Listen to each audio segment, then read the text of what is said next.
And let's begin with Congress chief Mallikarjun Kharge's attack at the Modi government. Highlights of what he had to say at the mega rally in Nagpur that concluded just a few moments ago. Mallikarjun Kharge has lashed out at the Modi government, saying that they're putting the focus completely on politics over Ram Mandir. You've also had the Congress chief, in fact, targeting the government over the parliament security breach that happened a few weeks ago, asking why Prime Minister Modi is far too busy to attend parliament and why there's been no comment from him on BJP MP Pratap Simha. Remember that Pratap Simha is under fire over the visitors' pass coming from his office to the breach accused. And so Kharge has put the onus on the Prime Minister to respond to these questions. Let's get you highlights of what the Congress chief has said.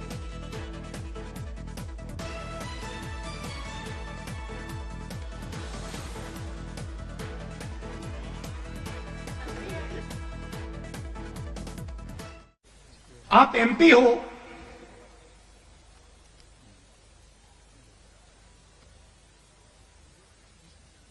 आप मुझे hint दे रहे हो, मन क्यों नहीं बनता?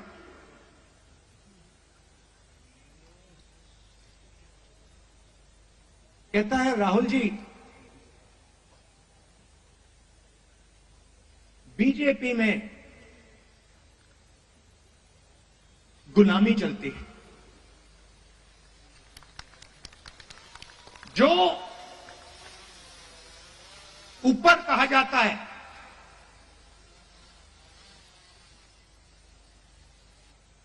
वो बिना सोचे समझे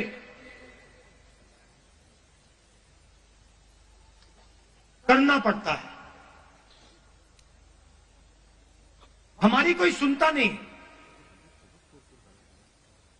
ऊपर से ऑर्डर आता है, मतलब जैसे पहले राजा ऑर्डर देते थे,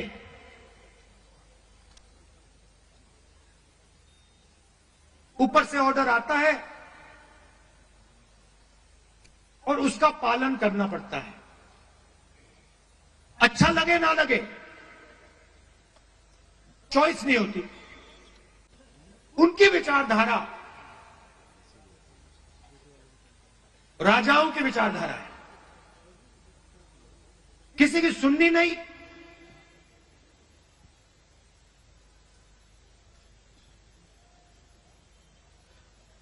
ऑर्डर ऊपर से आएगा,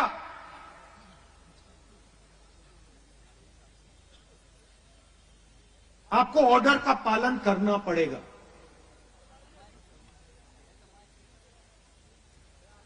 कांग्रेस पार्टी में आवाज नीचे से आती है। हमारा छोटा सा छोटा कार्यकर्ता हमारे किसी भी नेता को टोक सकता है। सही है ना? हमारे कार्यकर्ता मेरे सामने आते हैं और मुझे कहते हैं राहुल जी, ये जो आपने किया मुझे अच्छा नहीं लगा। और फिर मैं उनको समझाता हूं कि देखिए मैंने ये इस कारण किया, और मैं उनकी सुनता हूं। पुन्हा एक नवीन चमत्कार करू लागलाय। आता सगळं सोडून, काम सोडून, लोकांचे कठीणाई सोडून, आमच्या किसानचे मुद्दे सोडून, अनएम्प्लॉयमेंटचे मुद्दे सोडून आता सगळं देवाकडे लागलाय। देवाकडे लागून ह्या इलेक्शन मध्ये ते सगळं एक एक करून भजन करत तुमच्याकडे येईल। तर बंधूंनो, तुम्ही त्या कशालाही बघू नका। देशासाठी, देश वाचवण्यासाठी तुम्हाला इंडियाला महत्व द्यायचं आहे। एकीकडे पार्लमेंट आहे, चाललेलं आहे, दुसरीकडे प्राईम मिनिस्टर, होम मिनिस्टर हे बाहेर फिरतात। पार्लमेंट मध्ये येऊन जे गॅस सोडले, वरून उडून आले, ते कसं आले, कोण आणलं?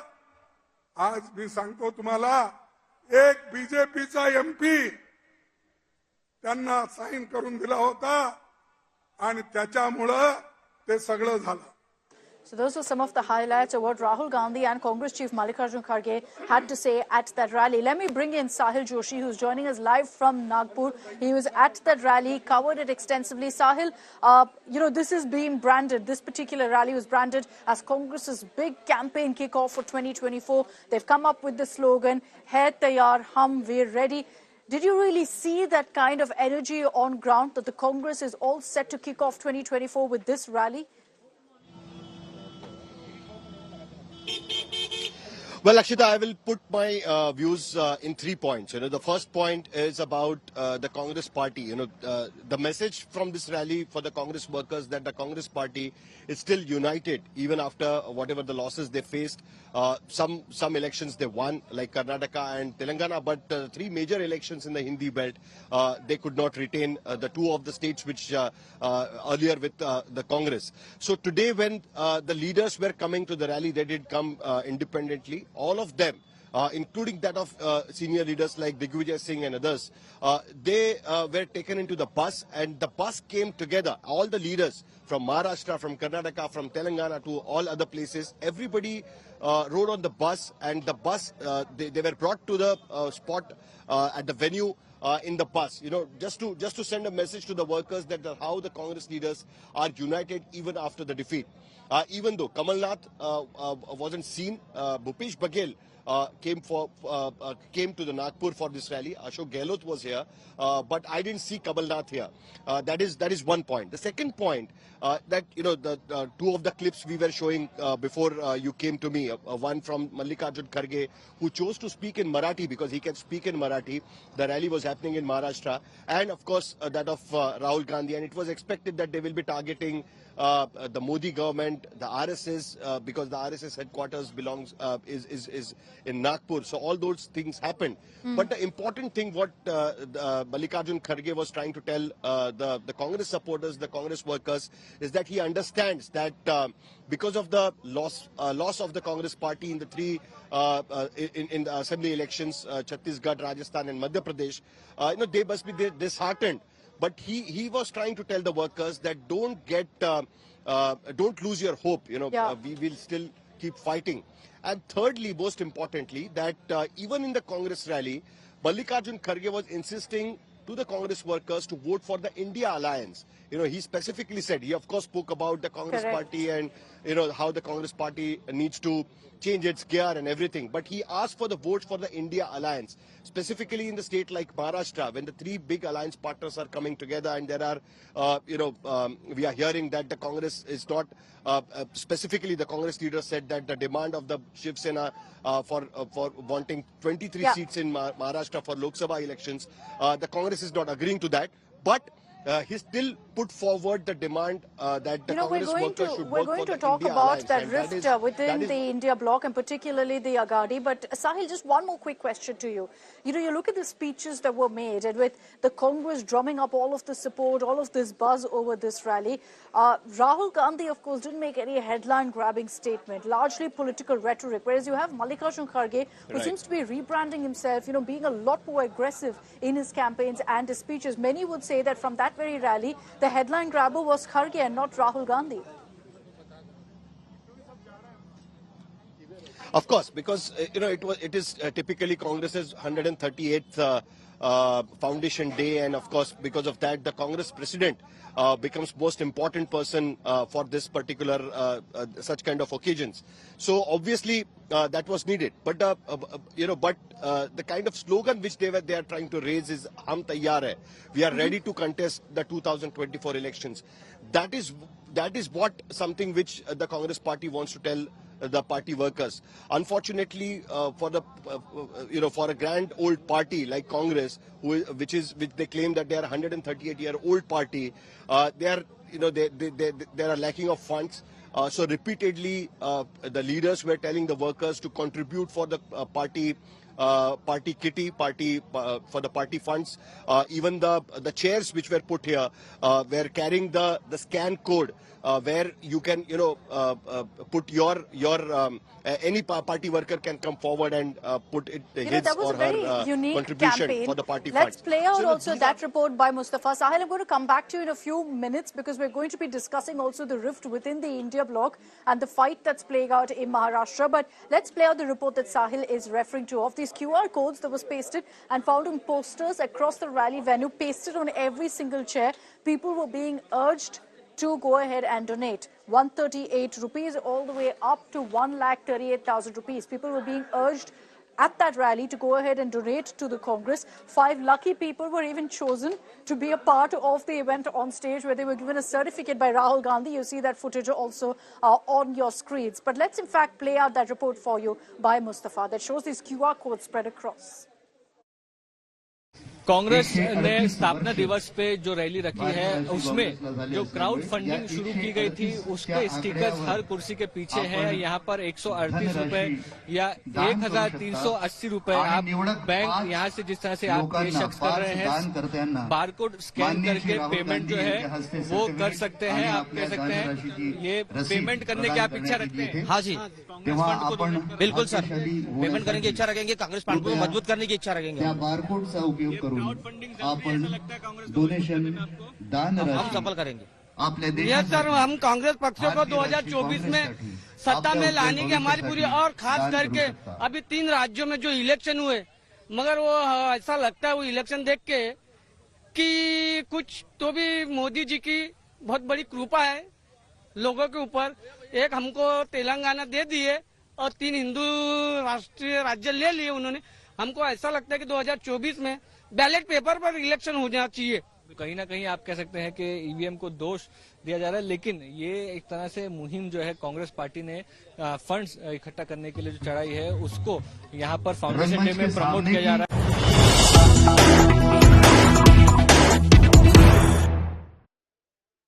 Now let's get your breaking news that's coming in from Bihar, where there's been a lot of talk about a change of guard in the JDU, that Lalan Singh will make way for Nitish Kumar. And India Today's news break being confirmed right now on the JDU leadership change. Sources telling us that in the meeting that just concluded in Patna, you've got Lalan Singh all set to step down as the JDU chief. The decision has been taken that Nitish Kumar will be the next JDU chief. He will be replacing Lalan Singh. Tomorrow you're going to see another follow-up meeting, and that's where the decision will be confirmed. Let's get your reactions also coming in from the JDU soon after that huddle. ये तय हुआ कि कल राष्ट्रीय कार्यकारिणी की बैठक 11:30 बजे वीपी हाउस में होगी और 3 बजे राष्ट्रीय परिषद की बैठक होगी, और जो अफवाहें चर्चाएं थी वो सब सिरे से खारिज। कोई एजेंडा तय करके कोई बात नहीं। ललन सिंह जी अध्यक्ष हैं। Okay, let's take this across to Himanshu for more details. There's been endless speculation about this, Himanshu. लेकिन अभी ये इन्फॉर्मेशन मिल रहा है कि इस मीटिंग में ये तय हुआ है कि ललन सिंह रिजाइन करेंगे और नीतीश कुमार ही नेक्स्ट जेडीयू चीफ होगा। क्या ये फिर ये कंफर्मेशन भी मिलता है कि शायद नीतीश कुमार ये डिस्कस कर सकते हैं कि उनके पॉलिटिकल एलिजियंस कहाँ पे होगा नेक्स्ट? देखिए, बिल्कुल लगभग अभी तय माना जा रहा है कि कल जब राष्ट्रीय परिषद की बैठक होगी तो उसमें जो जेडीयू के अध्यक्ष हैं ललन सिंह, वो अध्यक्ष पद से इस्तीफा देते हुए जो है बैटल जो है वो बिहार के मुख्यमंत्री नीतीश कुमार के हाथ में दे देंगे, और ये कहते हुए कि देखिए 2024 का जो लोकसभा चुनाव है वो अब नीतीश कुमार के नेतृत्व में लड़ा जाए, क्योंकि ललन सिंह खुद जो है वो सांसद हैं। और ऐसे में ललन सिंह को पहले भी पार्टी को ये कह चुके हैं, रिक्वेस्ट कर चुके हैं कि देखिए मुझे लोकसभा चुनाव लड़ना है, अपने कॉन्स्टिट्यूंसी में भी जाना है, वहाँ प्रचार प्रसार भी करना होगा। तो ऐसे में पार्टी की कमान जो है किसी और अन्य नेता के हाथ में दी जाए। लेकिन नीतीश कुमार इस बात को नहीं मानते हैं। उनका मानना है कि अगर कमान लेनी है पार्टी की तो नीतीश कुमार लेंगे। लेकिन सूत्रों के हवाले से ये भी कहा जा रहा है कि जिस तरीके से ललन सिंह की नज़दीकियाँ पिछले कुछ दिनों में आरजेडी के जो अध्यक्ष हैं लालू प्रसाद यादव और बिहार के जो डिप्टी चीफ मिनिस्टर हैं तेजस्वी यादव, उनसे खूब रही हैं और ये नीतीश कुमार को गवारा नहीं है कि उनकी पार्टी का कोई नेता जो है अन्य पार्टी का स्पोक्स पर्सन बने या उनकी जो है तारीफ के पुल बांधे। ये नीतीश कुमार को कभी भी जो है स्वीकार्य नहीं है और इसीलिए ललन सिंह के लिए कहा जा रहा है कि वो इस्तीफा दे सकते हैं राष्ट्रीय परिषद की बैठक में और बैटल जो है वो नीतीश कुमार के हाथ में जाएगी, यानी जेडीयू एक बार फिर से नीतीश कुमार के हाथ में होगी। और हमेशा यही कहा जाता है कि जो जेडीयू है वो नीतीश कुमार ही है, भले ही अध्यक्ष चाहे कोई भी रहे हो। इससे पहले भी आरसीपी सिंह अध्यक्ष रहे, उनसे पहले शरद यादव रहे, नीतीश कुमार खुद कई बार अध्यक्ष रह चुके हैं जब जब इस तरीके की ट्रांजिशंस होती हैं, जॉर्ज फर्नांडिस रहे हैं। लेकिन नीतीश कुमार ने 2005 के बाद जिस तरीके से पूरी पार्टी पर एक मुश्त अपना राज किया है, जिसको जब चाहा जोन सा पद दिया है, ये बताता है कि ललन सिंह के लिए अब जो समय है वो बहुत अच्छा नहीं है। पार्टी के राष्ट्रीय अध्यक्ष को इस्तीफा देना पड़ेगा। Political allegiance change, and by that I mean, are you going to be seeing a different equation, a different alliance? Because with Nitish Kumar, you never really know. Himanshu, thank you for joining us with those details. These meetings that have been taking place have been happening in the national capital, and I want to play out for you reactions that have come in from clearly sidelined Lalan Singh as well as Nitish Kumar. हर साल एक बार राष्ट्रीय स्तर तक बैठक होती है, उसी दृष्टिकोण से फिर बैठक रखी गई है।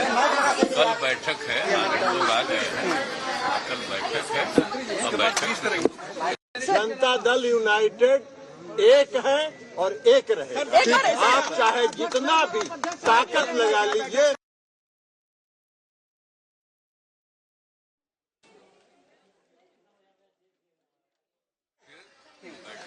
So very often, Nitish Kumar's politics is unpredictable.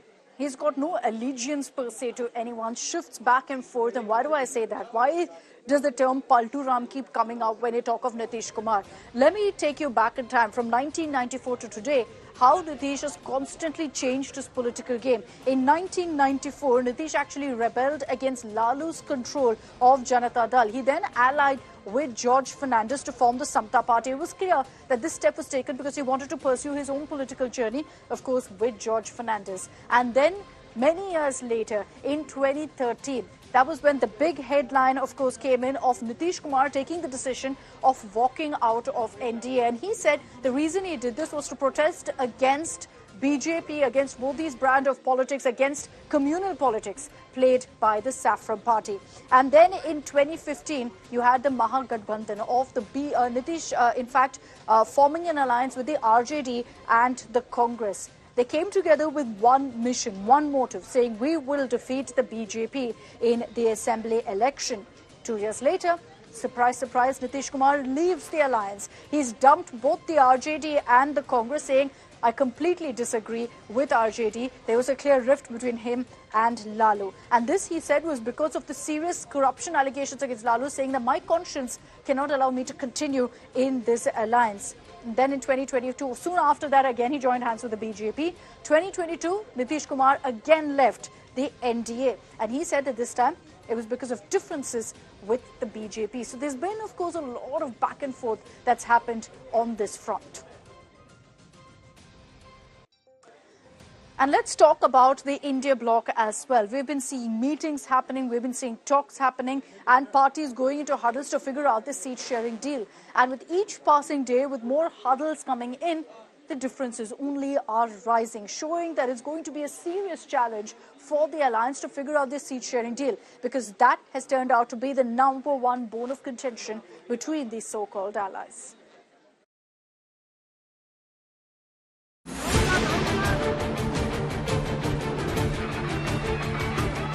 Didi dominating the Congress in Bengal. Congress versus Uddhav Sena in Maharashtra. BSP seeking its pound of flesh in Uttar Pradesh. A fresh tussle over the prime ministerial face. Congress versus left in Kerala. The endless list of internal rifts in the opposition camp have been widening, and they widened further on Thursday. with the big tussle over who to project as principal Modi challenger. The Bahujan Samaj Party rooted for its chief Mayawati as India bloc's Dalit prime ministerial face, a demand scoffed at by the Congress. प्रधानमंत्री का candidate अगर वो दलित ही चाहती है कांग्रेस और दूसरे alliance के गठबंधन, तो कुमारी बहन मायावती से बढ़िया कोई हो नहीं सकता। देश के सारे प्रदेशों में कहीं 9%, कहीं 7%, कहीं 4%, कहीं 3%, कहीं 1.5%, हर प्रदेश में वोट है। जब वो साथ मिलेगा तो हर प्रदेश में बीजेपी एकदम कमजोर और साफ होती हुई नजर आएगी, तो फिर लड़ाई हो सकती है। इंडिया अलायंस के बहुत सारे लीडर्स हैं, हम अकेले कांग्रेस पार्टी नहीं है, लेकिन और बहुत सारे लीडर्स हैं। उन सब लीडर्स को आपस में बैठकर ही ये चर्चाएं होती हैं। अभी तक जो हम लोगों की स्थिति रही है, उसमें सबने ये कहा है कि पहले जीतने की बात करें, उसके बाद कौन हमारा चेहरा प्रधानमंत्री का बन सकता है, उसकी बात लीडर्स बैठकर आपस में करेंगे। The bickering over the vexed seat-sharing issue came to the fore in Maharashtra, with the Congress shooting down the Uddhav Sena's demand for 23 Lok Sabha seats, calling it a broken party. 23 सीटें मिलेगी क्या, ये अपने आप में बहुत बड़ा प्रश्न है। और 23 सीटें लेके करेंगे क्या? उनके सारे नेता तो छोड़ के चले गए, कैंडिडेट क्या है उनके पास? इस समय शिवसेना का कितना वोट है महाराष्ट्र में, कोई नहीं जानता। एनसीपी का कितना वोट है महाराष्ट्र में, शरद पवार जी के साथ कितना जुड़ा हुआ, कोई नहीं जानता। सिर्फ कांग्रेस का कितना वोट है पूरे देश को मालूम है। In West Bengal, Mamata sent a not-so-subtle message to the Congress on the day seat-sharing talks started, asserting that her party, the Trinamool, alone calls the shots. আবার নেতারা বলছেন গ্রেপ্তার বাড়াও, তা নালে জেতা যাবে না। আরে তুই আজ আছিস কাল থাকবি না, তখন দেখবি তোর লেজা আছে মাথা নেই, মাথা আছে লেজা নেই। ইন্ডিয়া জোট সারা ভারতবর্ষে থাকবে, আর বাংলায় তৃণমূল কংগ্রেস লড়াই করবে। মনে রাখবেন, বাংলায় তৃণমূল কংগ্রেসই বিজেপিকে শিক্ষা দিতে পারে, সারা ভারতবর্ষকে পথ দেখাতে পারে, অন্য কোনো পার্টি নয়। With the ever-increasing tussle marring the opposition game plan and the clock ticking to take on Prime Minister Modi, where will things land? An entire electorate wants to know.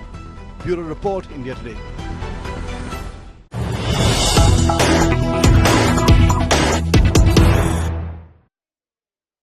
And focusing on Maharashtra, where already there was an alliance between the Congress and the Uddhav Sena, there is an all-out fight over seat sharing.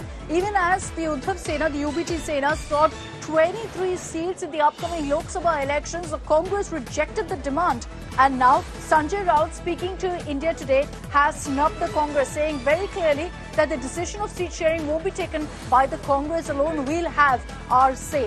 The differences are out in the open, and all of it over seat sharing, with Sanjay Raut saying that the Congress doesn't have a say on its own. We have a big say too, and clearly hinting that they are going to fight it out to ensure that they get their fair share of the power pie and to ensure that they get to fight adequate number of Lok Sabha seats. Their demand is 23. Let's play out for you that exclusive conversation. कोई seat sharing का issue नहीं होगा, लेकिन ये जो पूरा मसला है सीट शेयरिंग का, वो हम दिल्ली में बैठकर सुलझाएंगे। क्योंकि राज्य के जो कांग्रेस नेता होते हैं उनको कोई अधिकार नहीं होता, वो बार बार उनको दिल्ली में आना पड़ता है, बार बार। तो आपको नहीं लगता कि संजय निरुपम जी की टिप्पणी इतनी इंपॉर्टेंट है, या फिर उनसे बात करनी चाहिए? नहीं, हम बात किससे करेंगे? हम तो बात खरगे साहब से करेंगे ना। हम बात करेंगे खरगे साहब से, हम बात करेंगे वेणुगोपाल जी से, हम बात करेंगे राहुल जी से। लेकिन वो भी तो कांग्रेस के नेता है। वो कह रहे हैं कि देखिए, कोई एक भी इलेक्शन ऐसी नहीं हुई है शिवसेना में टूट के बाद, शिवसेना में जो टूट हुई उसके बाद एक भी इलेक्शन नहीं हुई है जिससे पता चले कि शिवसेना के पास कितना वोट परसेंटेज है या फिर शिवसेना की कितनी ताकत है मुंबई में, महाराष्ट्र। कौन क्या बोलता है उसके ऊपर ध्यान देने की जरूरत नहीं है। हम महाविकास आघाड़ी और इंडिया ब्लॉक को मजबूत बनाना चाहते हैं, और सीट शेयरिंग ये कोई बड़ा मामला नहीं है महाराष्ट्र के लिए। आप देखिए, छत्तीसगढ़ में तो कांग्रेस नहीं टूटी थी, फिर भी हार गए, सरकार थी। राजस्थान में कांग्रेस में कोई टूट या फूट नहीं थी, सरकार थी, हार गए। मध्य प्रदेश में कांग्रेस में कोई बड़ी टूट या फूट नहीं थी, हार गए। विधायक और एमएलए चले जाने से कोई फूट नहीं होती। So a clear message there from Sanjay Raut saying there's no fight, but we will ensure that we get our fair share of seats in the upcoming Lok Sabha battle.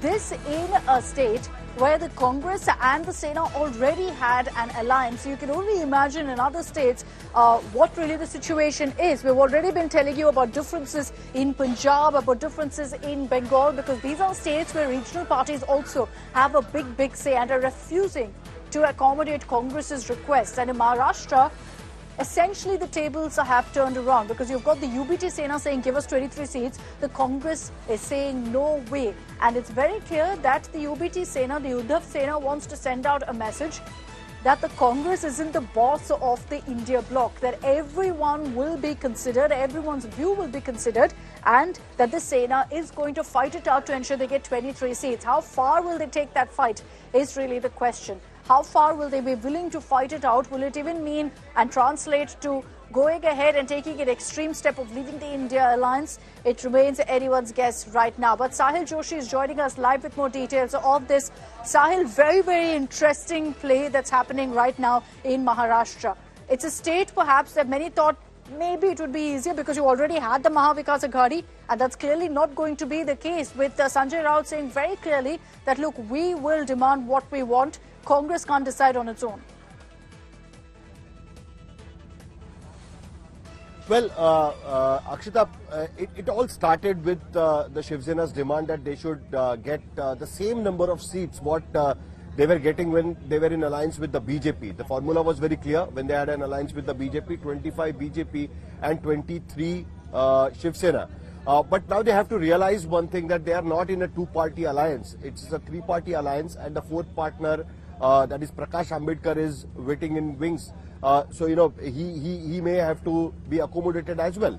At this point of time, what Congress believes is that the Maharashtra, for them, it's the best chance to regain their earlier status. Since 2014, the Congress is unable to win more than 2 seats in Lok Sabha polls. NCP is winning 4 to 5 seats in 14 and 19 as well, which shows that the NCP managed to retain their sphere of influence, whereas the Congress could not take on the BJP and the Shiv Sena when they were in alliance, especially during the Lok Sabha elections. Now that what Congress feels is that now that the Shiv Sena, that is Uddhav Thackeray's party, is broken, Sharad Pawar's party is broken, most of their big leaders have changed side to Eknath Shinde and Ajit Pawar. So right now it's Congress's chance at least to get the number of seats which, a respectable number of seats in Maharashtra. If they agree to the demand made by the Shiv Sena, that is not going to be possible. When Congress and NCP used to contest elections together, the Congress used to contest 26 seats and the NCP used to contest 22 seats. But now what the Congress feels is that they should be getting at least 15 to 18 seats to contest. The situation for Congress, according to the Congress leaders, is that it's better than that of the Shiv Sena and the NCP, because not only that Congress has managed to keep their leaders together, but they have also managed to retain their vote share. So from what you're telling us, essentially, Sahil, there's no way that the Congress is going to agree to a 23-seat demand from the Uddhav Sena. So we'll see how really this plays out. Thanks for the moment for joining us on that exclusive news break.